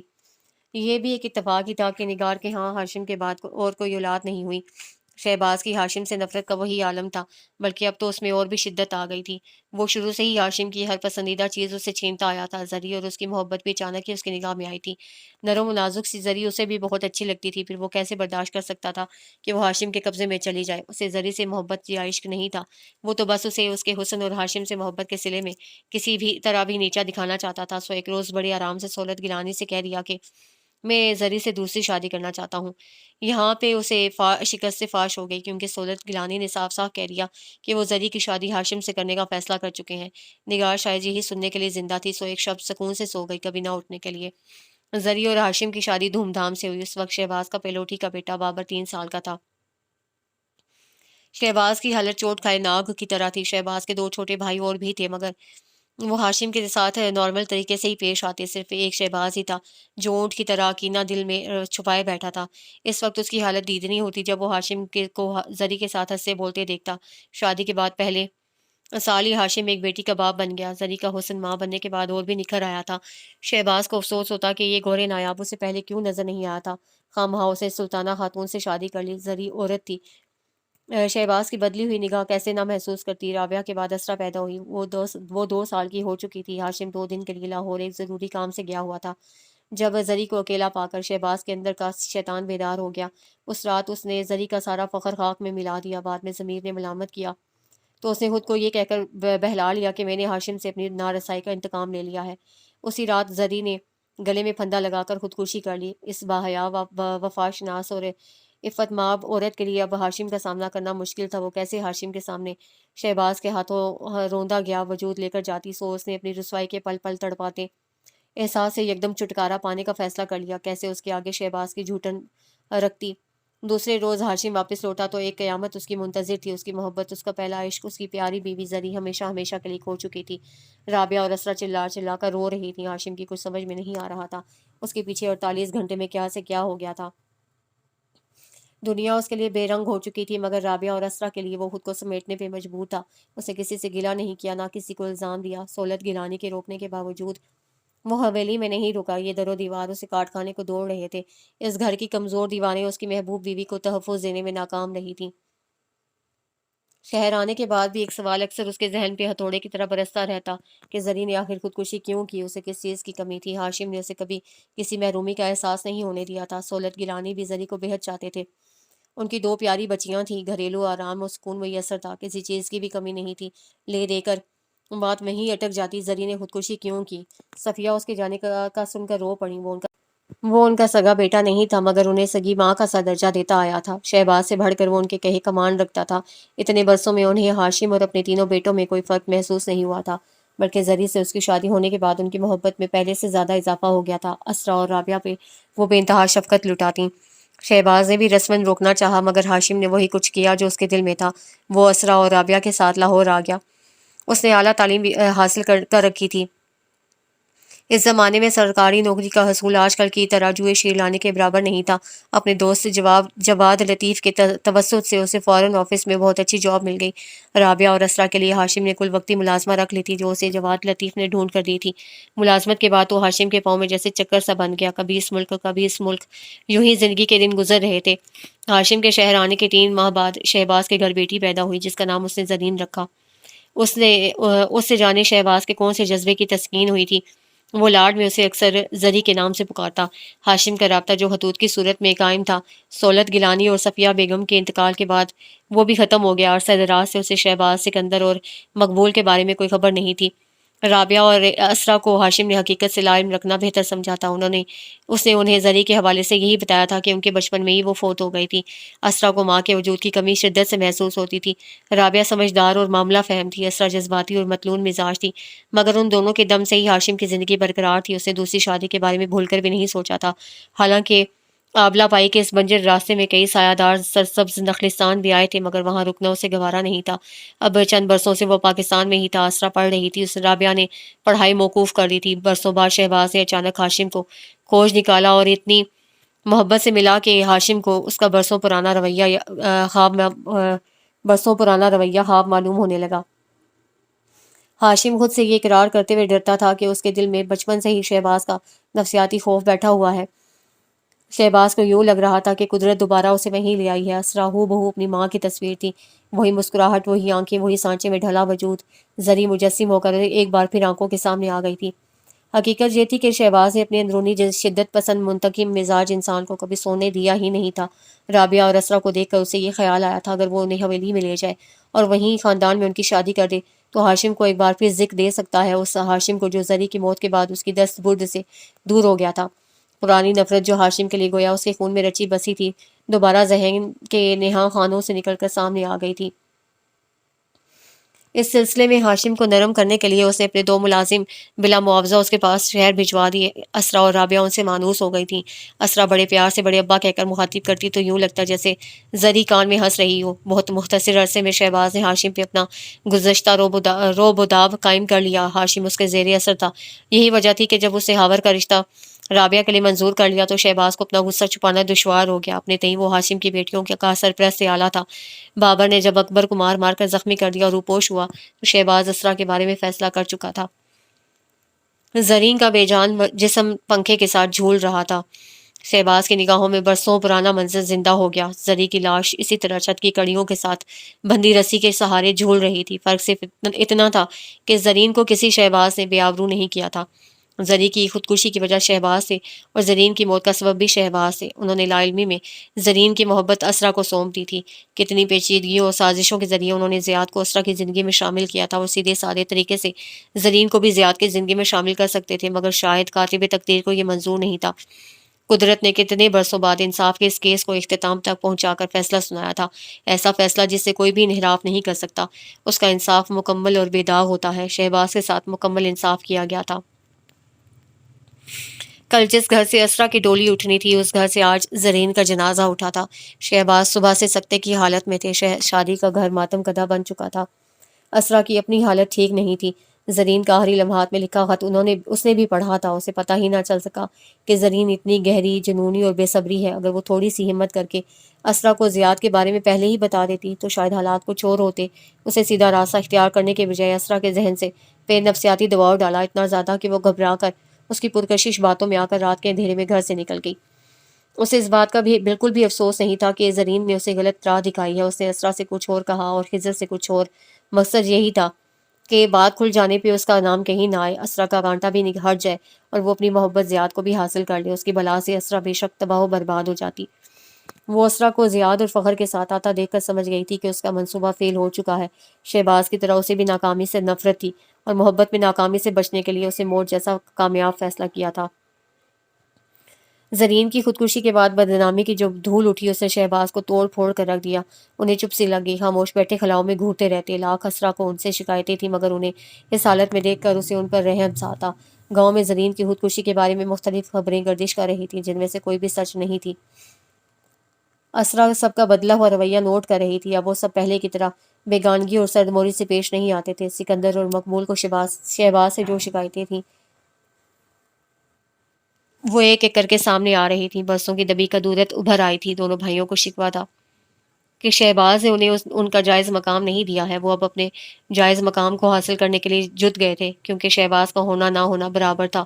اکلوتا بیٹا بابر اپنے مشاغل اور مصروفیات میں گم تھا۔ باپ کی دلگیر کیفیت کی اسے بالکل پرواہ نہیں تھی، بلکہ اپنے تئیں وہ اب خود کو آزاد محسوس کر رہا تھا۔ باپ کی پوچھ گچھ کا خوف رخصت ہو چکا تھا۔ شہباز کی ساری زندگی کی کمائی بابر اور زرین تھے۔ زرین رہی نہیں اور جو رہ گیا اس کا ہونا نہ ہونا برابر تھا۔ بذریعہ خط و ٹیلی فون رابعہ کو ہونے والے تمام واقعات کی خبر ہو چکی تھی۔ وہ پاکستان آنے کے لیے تڑپ رہی تھی۔ اسے جلد از جلد وطن واپسی کے لیے سیٹ ریزرو کروا لی۔ اسرا کا مستقبل غیر یقینی سا تھا۔ مقبول گیلانی اور سکندر گیلانی نے اسے کہا تھا کہ اگر وہ زیاد ملک سے طلاق لینا چاہتی ہے تو وہ اس کے ساتھ ہے۔ مقبول گیلانی نے بڑی نفرت سے کہا تھا۔ رشتہ شہباز بھائی نے طے کیا تھا۔ بذات خود وہ فرعون بن بیٹھے تھے۔ جرگے کے فیصلے کے نتائج وہی بھگتیں۔ تمہارا کیا قصور ہے؟ اگر تم آج جرگے کے سامنے یہ کہہ دو کہ تمہیں شہباز بھائی نے زبردستی ڈرا دھمکا کر نکاح پہ مجبور کیا تھا، پھر دیکھنا شہباز کا پورے گاؤں میں کیسے جلوس نکلتا ہے، کیسی بدنامی ہوتی ہے۔ جرگے والے از سر نو فیصلہ کریں گے جو یقیناً تمہارے حق میں ہوگا۔ اسرا کو یقین نہیں آ رہا تھا کہ یہ مقبول انکل بول رہے ہیں۔ بڑے ابا کے سامنے اس نے انہیں ہمیشہ سر جھکائے مؤدب بیٹھے رک رک کر بولتے سنا تھا۔ آج کس قدر تحقیر اور تضحیک بھرا انداز تھا ان کا۔ سکندر انکل نے بھی ان کی ہاں میں ہاں ملائی تھی۔ اسرا کوشش کے باوجود ان سے یہ نہ کہہ سکی کہ جب بڑے ابا نے یہ سب کیا تھا تو اس وقت آپ کہاں تھے؟ اس نے جھکا ہوا سر اٹھایا اور مضبوط لہجے میں بولی، انکل میں یہاں سے جانا چاہتی ہوں۔ ہاں ہاں کیوں نہیں، جیسے تمہاری مرضی، مگر وہاں اکیلے گھر میں تم کیا کرو گی؟ مقبول حیرت سے بولے، انکل رابعہ آپ ہی کل پاکستان پہنچ رہی ہیں، میں اکیلی کہاں ہوں؟ جواد انکل بھی تو ہے نا، ہو سکتا ہے میں آپ ہی کے ساتھ ہی چلی جاؤں یا پھر نہ جاؤں اور جاب کر لوں۔ میری تنہائی کی آپ فکر مت کریں، جواد انکل کے رشتے کی ایک بیوہ بہن بیوہ ہے، اولاد ہے نہیں، میں انہیں ساتھ رکھ لوں گی۔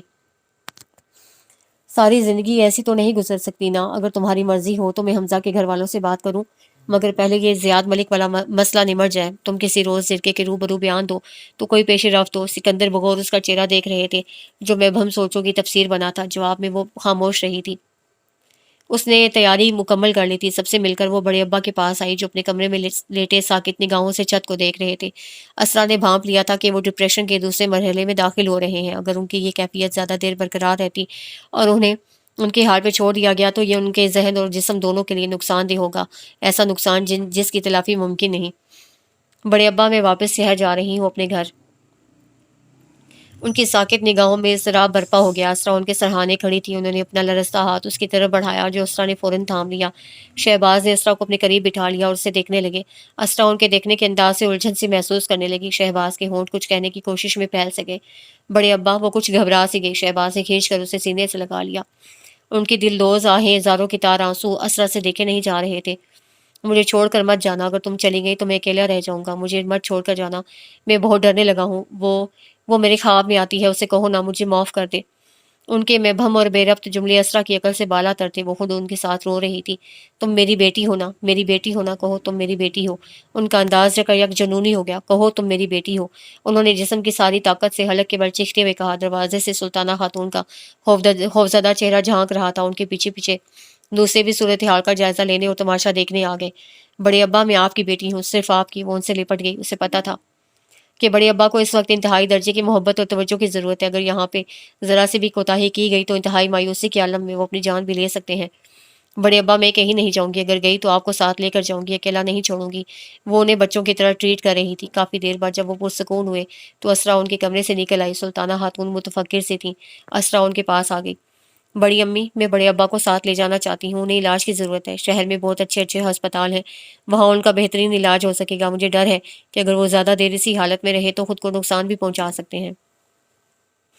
سلطانہ کا اترا اترا چہرہ جانچتے ہوئے اس نے حتی الامکان محتاط الفاظ کا چناؤ کیا تو ان کے چہرے پہ ایک اداس سی مسکراہٹ آ گئی۔ تم بہت اچھی ہو، کاش شہباز تمہارا تھوڑا سا خیال کر لیتے تو آج ان حالوں کو نہ پہنچتے، انہیں تمہاری بد دعا لگ گئی ہے۔ اسرا تڑپ ہی تو گئی۔ بڑی امی آپ کیا کہہ رہی ہیں؟ میں نے ابا کو کبھی بدعا نہیں دی، میں ایسا سوچ بھی نہیں سکتی، بلکہ جو کچھ بھی ہوا میں نے اسی میں اوپر والے کی مصلحت جانی تھی۔ پتہ ہے میں نے بڑے ابا کو جب پہلی بار دیکھا تھا تو اسی وقت سے وہ مجھے اچھے لگنے لگے تھے، اور اب انہیں اس قسم پرسی کی حالت میں دیکھ کر مجھے بہت دکھ ہو رہا ہے۔ آپ بھی میرے ساتھ چلیں، میں پہلی فرصت میں بڑے ابا کو ہاسپٹل میں ایڈمٹ کروانا چاہتی ہوں۔ سلطانہ خاتون کے دل میں ایک ہوک سی اٹھی، کیسا نرم دل ہے اس کا، ہاشم کی طرح کتنی بامروت ہے۔ انہوں نے دل میں خود سے کہا ٹھیک ہے میں تمہارے ساتھ ضرور جاؤں گی، میں بلکہ میں شہباز کو بھی کہہ دیتی ہوں تاکہ وہ ذہنی طور پر تیار ہو جائیں۔ سلطانہ اٹھ گئی۔ اسرا بھی اپنا سامان جو چند جوڑے کپڑوں اور دیگر چھوٹی موٹی اشیاء پر مشتمل تھا رکھنے لگی، مگر چمڑے کا بیگ جس میں اس کے ڈاکیومنٹس اور زرین کی دی گئی اور چیزیں تھیں کہیں نہیں تھا۔ وہ سر پکڑ کر بیٹھ گئی، پریشانی سے پریشانی تھی۔ اس بیگ میں اس کی عمر بھر کی تعلیمی جدوجہد اور کیریئر بند تھا، اگر وہ بیگ نہ ملتا تو سب بیکار تھا۔ قریب تھا کہ وہ رو پڑتی۔ سلطانہ دوبارہ اس کے پاس آئی، اس کا اترا اترا سا چہرہ انہیں چونکا گیا۔ اسرا کو یاد آ گیا تھا جب وہ گھر سے نکلی تھی تو وہ بیگ اس کے پاس تھا، یہاں تک کہ جب گاڑی گڑھے میں پھنس جانے کے بعد وہ باہر نکلی تو تب بھی وہ بیگ متاع عزیز کی طرح اس کے پاس تھا۔ یقیناً وہ زیاد ملک کے پاس ہوگا، اس کا اندازہ بالکل درست تھا۔ بیگ زیاد کی گاڑی میں تھا۔ اسرا کو حویلی میں پہنچانے کے بعد بیگ اس کی گاڑی میں ہی رہ گیا تھا۔ فی الحال بیگ واپس لینے کی کوئی تدبیر اس کے ذہن میں نہیں آ رہی تھی۔ رابعہ بڑے ابا کو دکھ اور تعصب سے دیکھ رہی تھی۔ زرین کی بے وقت ناگہانی موت پہ اسے بے پناہ دکھ ہوا تھا۔ رات کو تنہائی میسر آئی تو اس نے اسرا سے تمام واقعات کی تفصیل پوچھی۔ اسرا میرے پیچھے اتنا کچھ ہو گیا اور تم نے مجھے بتایا تک نہیں، میں اس پوزیشن میں ہی نہیں تھی، اور تم نے جو احمقانہ فعل سر انجام دینے کی کوشش کی، شیم آن یو اسرا، اتنی پڑھی لکھی ہو کر مجھے تم سے یہ امید نہیں تھی۔ بڑے ابا نے واقعی اچھا نہیں کیا، مگر تم نے احتجاج کا جو طریقہ اختیار کیا وہ بہت غلط تھا۔ اگر تم کسی مصیبت میں پھنس جاتی کیا تمہاری اپنی عقل کام نہیں کر رہی تھی؟ آپ ہی اگر آپ زرین کی باتیں سنتی تو شاید یہی کچھ کرتی جو میں نے کیا۔ اس نے مجھے نفسیاتی طور پہ اتنا کمزور کر دیا کہ میں اس کی کہی گئی ہر بات کو سر جھکا کر مانتی چلی گئی۔ اس نے زیاد اور اس کے گھر والوں کے متوقع سلوک کے بارے میں وہ منظر کشی کی کہ مجھے میرے بھیانک مستقبل سے ڈرا ہی دیا۔ اسرا کچھ بھی صحیح، تم اگر مجھے ایک بار ہی سب کچھ بتا دیتی تو شاید سب کچھ اتنا غلط نہ ہوتا۔ تمہیں پتہ نہیں ہے دیہات کے لوگ اپنی عورتوں کے بارے میں بڑے حساس ہوتے ہیں۔ میں پہلی فرصت میں زیاد ملک سے ملاقات کروں گی، اگر وہ میری توقعات پہ پورا اترا تو دیکھ لیں گے، میں خود سفید حویلی جاؤں گی، یہ فیصلہ دیکھ بھال کر کروں گی کہ تمہارے لیے کیا مناسب ہے اور کیا نامناسب۔ میں سے بڑے ابا نے اچھا نہیں کیا، ابو کے مرنے کے بعد انہیں تمہیں سہارا دینا چاہیے تھا، نہ کہ خاندانی دشمنیوں کی بھین چڑھا دیا۔ انہیں اپنے کیے کی سزا مل گئی ہے، ہمارے لیے گڑھا کھود رہے تھے، خود ہی گر گئے۔ نہیں آپی پلیز اور کچھ مت کہے، خفا خفا سی رابعہ کے منہ پر اسرا نے اپنا ہاتھ رکھ دیا۔ کچھ بھی کہہ لیں چاہنے کے باوجود میں بڑے ابا سے نفرت نہیں کر سکتی، نہیں کر سکتی۔ اس وقت وہ بری طرح ٹوٹ کر بکھرے ہیں، کیا ضروری ہے کہ نفرت کے جواب میں نفرت کی ہی آبیاری کی جائے؟ ہم سزا جزا کا فیصلہ کرنے والے کون ہوتے ہیں؟ اسرا نے آنکھوں پہ ہاتھ رکھ لیا تاکہ رابعہ اس کی آنکھوں میں جھلمل کرتے آنسو نہ دیکھ سکے۔ رابعہ نے زبردستی اس کی آنکھوں پہ سے ہاتھ ہٹائے اور دھیرے سے بولی اسرا میں بھی تمہارے ساتھ ہوں۔ اسرا نے بے یقینی سے اسے دیکھا۔ رابعہ نے اس کا ہاتھ ہولے سے دبا کر اسے یقین دلایا۔ ہاں اسرا ہم بڑے ابا کو سمیٹیں گے، آپ بھی انہیں میری طرح معاف کر دیں، پہلے ہی وہ بہت دکھی ہیں۔ اس کا لہجہ بوجھل ہو گیا، کمرے میں تقریر سناٹا در آیا تھا۔ زری کی موت پہ قدرت نے از خود پردہ ڈال دیا تھا، اگر یہ پردہ ہٹ جاتا تو اسرا اور رابعہ کے دل میں شہباز کے لیے جو ہمدردی اور محبت تھی وہ باقی نہ رہتی، اور شہباز ان دونوں کی اتنی توجہ اور دیکھ بھال سہ نہیں پا رہے تھے، وہ کیسے انہیں بتاتے کہ میں اس قابل نہیں ہوں۔ اسرا نے انہیں ہاسپٹل میں ایڈمٹ کرانے کی تمام تیاریاں مکمل کر لی تھیں۔ ڈاکٹر حمزہ سے اس کے اچانک ملاقات ہوئی، وہ انگلینڈ سے واپس آ کر اسی ہاسپٹل میں دوبارہ اپنی ذمہ داریاں سر انجام دے رہے تھے جہاں اسرا کبھی ہاؤس جاب کرتی تھی۔ وہ اسرا کو دیکھ کر بہت خوش ہوئے، مگر اسرا کی طرف سے سرد مودی کی سی کیفیت تھی۔ اسرا گاؤں سے کب واپسی ہوئی ہے؟ ان کا لہجہ اپنائیت سے بھرپور تھا۔ میں پچھلے ہفتے ہی آئی ہوں بڑے ابا کے ساتھ، انہیں ہاسپٹل میں ایڈمٹ کرانا ہے، 3-4 دن سے ان کی طبیعت کافی خراب ہے، بی پی شوٹ کر جاتا ہے۔ او آئی سی، تو وہ بھی آئے ہیں؟ حمزہ کا لہجہ طنزیہ تھا جو اسرا کو بہت برا لگا۔ اسے حساب کتاب آئندہ کے لیے اٹھا رکھے، اس وقت تو وہ بڑے ابا کے لیے کافی پریشان تھی۔ حمزہ طویل راہداری میں کھڑے آخر تک اسے جاتا دیکھتے رہے۔ زیاد غیظ و غضب کے عالم میں کمرے میں ٹہل رہا تھا، پیشانی پہ شکنوں کا جال سا بچھا تھا اور چہرہ اندرونی اضطراب کا غماز نظر آ رہا تھا۔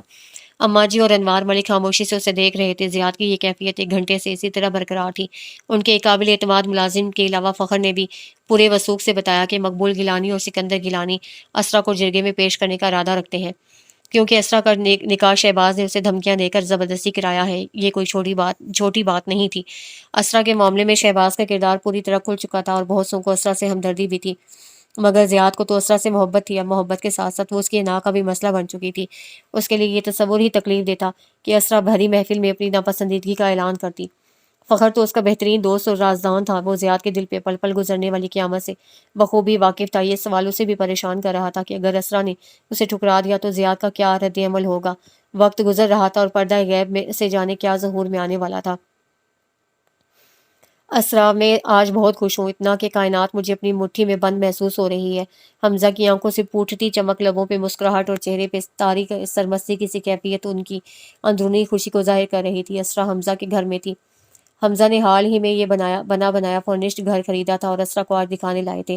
حمزہ کی طرف سے اس کا دل میں جو بھی ناراضی اور خفگی تھی وہ ختم ہو گئی تھی۔ حمزہ نے سچ مچ بہت شرمندگی کا اظہار کیا تھا۔ اسرا نے تو حمزہ کو معاف کر دیا تھا، مگر رابعہ کے لیے یہ آسان نہیں تھا۔ میں حمزہ کی شکل تک نہیں دیکھنا چاہتی۔ کتنی آسانی سے کہہ دیا کہ میں بہت شرمندہ ہوں۔ وہ ہم سب کے جذبات سے کھیلا، ابو کو بھی نہیں بخشا۔ اس کا غصہ کم ہی نہیں ہو رہا تھا۔ آپ ہی اتنا غصہ ٹھیک نہیں ہے، اور اس کنڈیشن میں تو بالکل بھی نہیں۔ اسرا اس کے بے ہنگم پھیلتے وجود کو دیکھتے ہوئے شرارت سے ہنسی تو رابعہ جھیم گئی۔ 2.5 ماہ پہلے یہ تصور بھی محال تھا کہ اسرا کو اتنی خوشیاں ملیں گی۔ شہباز گیلانی کو ہاسپٹل ایڈمٹ ہوئے تیسرا روز تھا جب انہوں نے دنیا کے تمام جھمیلوں سے چھٹکارا پا لیا۔ زرین کی موت کے بعد وہ اندر ہی اندر بری طرح ٹوٹ پھوٹ چکے تھے، کلس رہے تھے، پچھتاوا گھن کی طرح چاٹے جا رہا تھا۔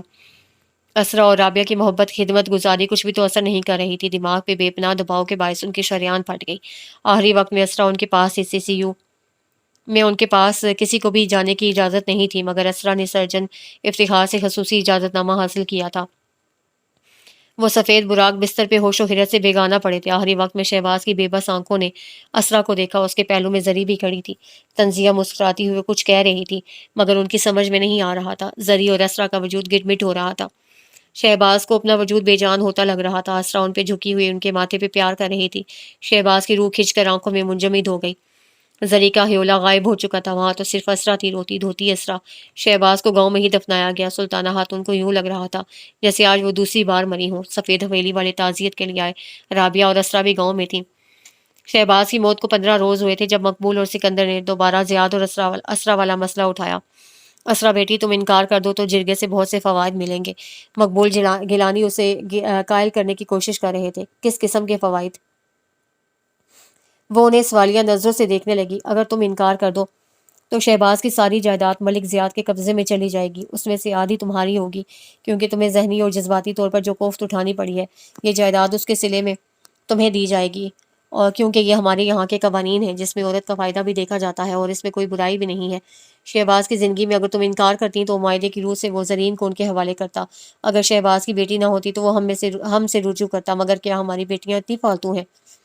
چھوٹے چچا، یہ آپ کیا کہہ رہے ہیں؟ وہ حیران تھی۔ کیوں، میں تمہارے بھلے کی ہی سوچ رہا ہوں۔ وہ برا مان گئے۔ ہر معاملے میں عورت کو ہی آگے کیوں کیا جاتا ہے؟ جب میرا نکاح ہوا تو کسی نے بھی مجھ سے پوچھنے کی زحمت گوارا نہیں کی۔ اب مجھ پہ یہ مہربانی کیوں کی جا رہی ہے؟ آپ میری طرف سے خود ہی سب کچھ کرنے کے مجاز ہیں۔ میری رائے کیوں طلب کی جا رہی ہے؟ آپ کیوں چاہتے ہیں کہ بڑے ابا کی جائیداد ملکوں کے قبضے میں چلی جائے؟ آپ نے سوچا ہے بڑی امی اور بابر بھائی کا کیا بنے گا؟ کیا اس کے علاوہ کوئی اور طریقہ نہیں ہے؟ آج پہلی بار اسرا نے ان کے سامنے بولنے کی جرت کی تھی اور انہیں آئینہ دکھایا۔ چھوٹے چچا، یہ مناسب نہیں ہے کہ بڑی امی اور بابر بھائی خالی ہاتھ رہ جائیں۔ اس سے بہتر یہ ہے کہ میں عدالت تک جاؤں۔ مجھے وہ بے عزتی اور توہین گوارا ہے، مگر یہ نہیں جس سے بڑی امی کے دل کو ٹھیس پہنچے۔ اسرا نے انہیں بے طرح شرمندہ کیا تھا۔ زیاد نے پہلی بار ہاشم ہاؤس میں قدم رکھا۔ گیٹ پہ متعین چوکیدار نے اندر اس کی آمد کی اطلاع دی۔ رابعہ خود باہر آئی اور اسے اندر لے گئی۔ ڈرائنگ روم میں اسرا پہلے سے موجود تھی۔ زیاد نے سرسری سے نگاہ اس پہ ڈالی اور شائستگی سے احوال پوچھا۔ وہ دھیرے سے سر ہلا کر رہ گئی۔ فضا میں ایک تکلیف دہ سی خاموشی طاری تھی۔ زیاد پہلی بار رابعہ سے ملا تھا اور متجسس تھا کہ آخر رابعہ نے اسے کیوں بلوایا ہے۔ گاؤں میں جب یہ افواہیں گردش کر رہی تھیں کہ جلد ہی جرگہ طلب کیا جائے گا جس میں اسرا بھی شامل ہوگی، اس کے تناظر میں یہ بلاوا بڑا معنی خیز تھا۔ میں پوچھ سکتا ہوں کہ مجھے کیوں بلوایا ہے؟ آرام سے، ذرا دم تو لے لیں، پھر آپ کو بتاؤں گی۔ رابعہ خوشگوار لہجے میں بولی تو زیاد کے خدشات یک لخت مٹ گئے۔ آپ مجھے زیاد یا بھائی بھی کہہ سکتی ہیں، آخر کو ہمارے درمیان بڑا قریبی رشتہ ہے۔ زیاد نے یہ کہتے ہوئے اچڑتی ہوئی نگاہ اسرا پہ ڈالی جو کمرے میں موجود ہوتے ہوئے بھی وہاں نہیں تھی۔ رابعہ نے ہنکارا بھرا اور صاف صاف بات کرنے کا فیصلہ کیا۔ بات یہ ہے کہ اسرا شہر کی پروردہ، اعلیٰ تعلیم یافتہ مگر نازک احساسات کی مالک ہے۔ یہ جرگوں پنچایتوں کا سامنا کرنا اس کے بس کی بات نہیں ہے۔ ہمیں یہ سب پسند نہیں ہے۔ محض دشمنی میں جو تعلق صلح کی آڑ میں جوڑا جائے، اسرا کے نزدیک وہ قابل قبول نہیں ہے۔ اسی لیے یہ کہنا ہے کہ بس اس سے آگے ایک لفظ مت کہیے گا۔ زیاد کا چہرہ اس کی اگلی بات کا مطلب جانتے ہی سرخ ہو گیا اور اسے رابعہ کا جملہ کاٹ دیا۔ اسرا اس دوران بالکل لا تعلق بنی رہی۔ اس کی بے نیازی قابل دید تھی۔ یہ میری عزت بن چکی ہے۔ اس سے پہلے ان سے میرا قلبی تعلق تھا، مگر اپنی عزت کا تحفظ میرے لیے قلبی تعلق سے بڑھ کر ہے۔ یہ فیصلے اتنی جلدی نہیں ہوتے۔ میں محبت تو چھوڑ سکتا ہوں، عزت کو پسے پوشت نہیں ڈال سکتا۔ شدت جذبات سے اس کا چہرہ سرخ ہو گیا۔ رابعہ نے ٹھنڈی سانس بھری۔ زیاد کچھ کھائے پیے بغیر وہاں سے اٹھایا۔ حمزہ اس کے سامنے سر جھکائے بیٹھے تھے۔ وہ بہت کچھ کہہ رہے تھے مگر اسرا کا ذہن ایک ہی جملے پہ اٹکا ہوا تھا۔ شمائل بالکل تمہاری طرح ہے۔ حمزہ کے اس ایک جملے پہ وہ انہیں دیکھتی رہ گئی۔ آپ کو مجھے حقیقت بتا دینی چاہیے تھی، شاید مجھے اتنا دکھ نہ ہوتا۔ میں نے کوئی خواب تو نہیں دیکھے تھے مگر حمزہ نے اسے نگاہیں چرا لیں۔ 4.5 سال قبل حمزہ کی منگنی شمائل سے ہوئی تھی۔ بے پناہ مخالفتوں اور اعتراضات کا سامنا کرنے کے بعد دونوں نے ایک دوسرے کو پایا تھا۔ شمائل انگلینڈ میں مقیم تھی۔ اس کی کوشش تھی کہ حمزہ بھی اس کے ساتھ انگلینڈ چلے اور وہیں اپنی پریکٹس شروع کرے۔ حمزہ جو پور اس کی محبت میں سرشار تھے، شمائل کی بات ماننے سے انکار کر دیا۔ شمائل نے ان پہ واضح کر دیا کہ وہ پاکستان میں مستقل نہیں رہ سکتی۔ اگر حمزہ اس سے سچ مچ محبت کرتے ہیں تو اسے انگلینڈ آنا پڑے گا۔ حمزہ کی مردانہ انا آڑے آ گئی۔ انہوں نے شمائل کے ساتھ جانے سے انکار کر دیا اور دھیرے دھیرے دودھی کی اس آگ میں سلگتے رہے۔ ان دونوں کے مابین صرف اور صرف انا حائل تھی۔ اسرا نے ہاؤس جاب کے لیے جس ہاسپٹل میں اپلائی کیا وہاں حمزہ پہلے سے ہی کام کرتے تھے۔ اسرا کو دیکھ کر وہ چونک سے گئے۔ وہی شمائل کی سی ہنسی، اسی کے جیسی پسند و ناپسند چال ڈھال اور بے ساختہ انداز۔ گھر والوں کی طرف سے ان پہ شادی کے سلسلے میں دباؤ بڑھتا جا رہا تھا۔ انہوں نے بے دردی سے سوچا اگر وہ اسرا سے شادی کر کے شمائل کو حیران کر دیں تو کیسا رہے گا۔ اسرا کے ابو بھی ان سے مل کر خوش ہوئے مگر رشتہ طے کرنے کی نوبت نہیں آئی۔ شہباز گیلانی نے ہاشم کی موت کے بعد انہیں گھر سے آنے سے روک دیا اور اسرا سے دور رہنے کو کہا۔ تباً حمزہ بزدل سے انسان تھے اور ویسے بھی کون سا انہیں اسرا سے طوفانی محبت تھی۔ اس میں محض شمائل کی جھلک ہی تو تھی۔ وہ شمائل تو نہیں تھی۔ رہی صحیح کسر شمائل کے انگلینڈ میں ہونے والے ایکسیڈنٹ نے پوری کر دی۔ اپنی ساری انا بالائے طاق رکھ کر شمائل کے پاس انگلینڈ پہنچ گئے۔ اب وہ اسرا کے سامنے معذرت پیش کر رہے تھے۔ شمائل اسی ہفتے آ رہی ہے۔ ہماری شادی کی تقریب عنقریب ہوگی۔ مجھے مبارکباد نہیں دو گی؟ پہلے آپ مجھے مبارکباد دیں۔ کس سلسلے میں؟ میرا زیاد ملک کے ساتھ نکاح ہو چکا ہے۔ اس سلسلے میں؟ یہ تو اچھی بات ہے۔ حمزہ نے حیرت کے اچانک جھٹکے سے رخصت سنبھلتے ہوئے کہا۔ رخصتی کب کروا رہی ہو؟ اسی ہفتے۔ اور شمائل کو لانا مت بھولیے گا، اور ہاں اس ملال کو دل میں جگہ مت دیجیے گا کہ آپ نے میرا دل توڑا ہے، بلکہ مجھے شرمندہ ہونا چاہیے کیونکہ آپ جب ہم اپنی والدہ کے ساتھ ہمارے گھر آئے تھے تو مجھے سب کچھ اچھا نہیں لگا کیونکہ آپ سے پہلے ہی زیاد مجھے پسند کر چکے تھے۔ آپ کو وہ مریض زیاد ہے جو مجھے بہت تنگ کرتا تھا، وہی شوہر کی حیثیت سے میری زندگی میں شامل ہوئے ہیں۔ کیا سرپرائز ہے، حمزہ نے دل میں اٹھتی تعصب کی لہر کو دباتے ہوئے کہا اور جانے کے لیے اٹھ کھڑے ہوئے۔ مردوں میں بھی فرق ہوتا ہے۔ حمزہ نے اپنی کمٹمنٹ کا بالکل بھی لحاظ نہیں کیا تھا اور زیاد کے نزدیک نکاح کے بعد وہ اس کی زندگی اور موت کا مسئلہ بن گئی تھی۔ اس روز جب غصے کے عالم میں زیاد وہاں سے نکلا تھا تو رابعہ آپی نے اس سے کہا تھا زیاد تمہیں بہت زیادہ خوش رکھے گا، اس کا دل مت توڑو، اور اسرا نے اس کی بات سمجھ لی تھی۔ 4 روز پہلے وہ حویلی رخصت ہو کر آئی تھی۔ سب نے اس محبت بھرے ماحول میں دل سے اس کا استقبال کیا تو وہ اپنے غلط اندازوں پہ جی بھر کر شرمندہ ہوئی۔ رابعہ سب سے مل کر ابھی گئی تھی۔ اسرا اداس سی تھی۔ اماں جان اسے اندر لے آئیں۔ کیوں پریشان ہوتی ہو ماں؟ 2 ماہ بعد زیاد تمہیں رابعہ بیٹی سے ملوا کر لے آئے گا۔ تم خود کو تنہا مت سمجھنا، ہم سب ہیں نا، میں تمہاری ماں کی جگہ ہوں۔ تمہیں کسی سے کوئی بھی شکوہ یا شکایت ہو تو تم اسے کہہ سکتی ہو۔ اماں جی نے فرتے محبت سے اسے خود سے چمٹا لیا۔ نہیں، میں اب پریشان نہیں ہوں۔ اسرا ہنسی تو وہ مسرور سی ہو گئیں۔ زیاد اندر آیا تو وہ چلی گئیں۔ اسرا سر جھکائے زمین کو دیکھنے لگی۔ ہلکے اورنج اور گرین رنگ کے کامدار سوٹ میں زیورات سے آراستہ وہ روز اول کی طرح دل نشیں لگ رہی تھی۔ یار ہماری شادی کو 4تھا روز ہے اور تم ابھی تک پہلے روز کی طرح بیہیو کر رہی ہو۔ زیاد اس کے پاس آ کر بیٹھ گیا۔ اسرا کا چہرہ اس کی نگاہوں کی تپش سے سنسنانے لگا۔ اسے رخ موڑنا چاہا مگر زیاد نے اس کی کوشش ناکام بنا دی۔ تم نے اپنی بے رخی سے مجھے بہت جلایا ہے اور اب یوں ڈری سہمی بیٹھی ہو، مجھے ہنسی آ رہی ہے۔ زیاد کے تیور بدل رہے تھے۔ وہاں ہاسپٹل میں تو بڑی تھانے دار نظر آتی تھیں، کیا تکلیف ہے آپ کو؟ زیاد نے اس کی نقل اتاری۔ ڈاکٹر صاحبہ مجھے مستقل طور پہ اپنے مریضوں کی لسٹ میں شامل کر لیں۔ زیاد نے اس کی آنکھوں میں جھانکنے کی کوشش کی جو حیا کے بوجھ سے مستقل جھکی ہوئی تھیں۔ پلیز آپ اس طرح مجھے مت دیکھیں۔ زیاد ہنستا چلا گیا۔ تو پھر کیسے دیکھوں؟ اب انہیں شوہرانہ نگاہوں سے عمر بھر دیکھوں گا؟ وہ مضبوط لہجے میں بولا تو اسرا نے ذرا کی ذرا نگاہیں اٹھا کر اسے دیکھا۔ زیاد کی آنکھیں جذبوں کی لو سے دہک رہی تھیں۔ ذرا دعوتوں سے فارغ ہو لیں تو ہاسپٹل والا معاملہ دیکھوں گا۔ اگر تم گاؤں والے ہاسپٹل میں کام کرنا چاہتی ہو تو میں سمجھوں گا کہ گاؤں والوں کی خوش قسمتی ہوگی، کیونکہ یہاں کوئی ڈاکٹر کبھی زیادہ عرصہ نہیں ٹکتا۔ میں یہیں کام کروں گی، اسرا بولی تو زیاد کا چہرہ کھل اٹھا۔ تم نے میرے دل کی بات کیسے سن لی؟ وہ پھر پٹری سے اتر رہا تھا۔ یہ معمہ بھی حل ہو چکا تھا کہ اسے پھول اور کارڈ بھجوانے والا بھی وہی تھا۔ زیاد اس کی حیران شکل دیکھ کر خاصا محظوظ ہوا تھا۔ شام ڈھل رہی تھی، رات کا اندھیرا ہر چیز کو گرفت میں لینے کی تیاری کر رہا تھا، مگر اسرا کے لیے زندگی کی راہیں بڑی روشن اور واضح تھیں۔ زیاد جیسا مضبوط ساتھی اس کے ہمراہ تھا۔ 4 روز سے میں نے تمہیں جی بھر کے دیکھا ہی نہیں ہے، تم اپنی آپی کی ناز برداریوں میں مصروف تھیں اور میں غریب رات گئے تمہارا انتظار کرتے کرتے سو جاتا۔ کتنی سنگ دل ہو تم اسرا۔ زیاد کے لب پیار بھری سرگوشیاں کر رہے تھے۔ اسرا نے لاکھ دامن بچانا چاہا، مگر زیاد کی شوخ نگاہیں کہہ رہی تھیں کہ فرار کی کوئی راہ نہیں ہے، اور اب وہ فرار چاہتی ہی کب تھی۔ اسرا نے طمانینت سے آنکھیں موند لیں اور زیاد کی چاہت کی بارش میں بھیگتی چلی گئی۔